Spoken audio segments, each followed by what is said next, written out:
Hallelujah, hallelujah, आमीन। परमेश्वर का वचन सही मार्ग, सत्य जीवन प्रभु यीशु मसीह है।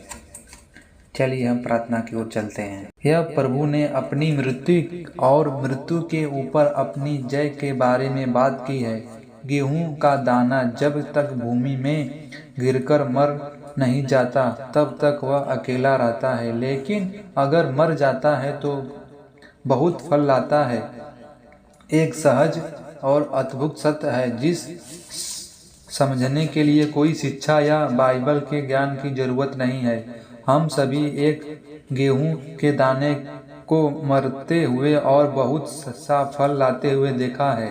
गेहूं का एक दाना जिसे अच्छी जमीन में बोया गया हो और किसी भरपूर पानी मिला हो, वह 5000 दाने पैदा कर सकता है। और अगले साल अगर आप उन सभी दानों को बो देंगे तो कुछ उत्पन्न हो, उसे अगले 5 सालों तक बोते रहें तो अनाज से भरी एक लंबी मालगाड़ी तैयार हो जाएगी। प्रभु यीशु मसीह वह गेहूं का दाना है।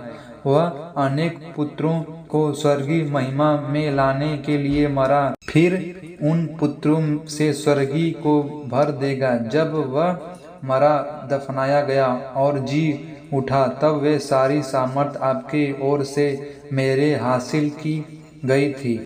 अगर गेहूं के एक दाने में इतनी सामर्थ होती तो सृष्टिकर्ता प्रभु यीशु मसीह में और भी कितनी सामर्थ होगी। कोई मनुष्य उसे छू भी नहीं सकता। तथा गस्थमनी के भाग में वे उसे पकड़ने के लिए आए थे। यूहन्ना 18 अध्याय 4 से 6 से 7। तब हमारे प्रभु ने उसे पूछा, तुम किसे ढूंढते हो? उन्होंने जवाब दिया, यीशु नासरी को। उसने उससे कहा, मैं हूँ। तब वे पीछे हटे और भूमि पर गिर पड़े। वे उसे हाथ लगाने से डर रहे थे। उसने अपने आप को उनके हाथों में सौंप दिया कि हम जयवंत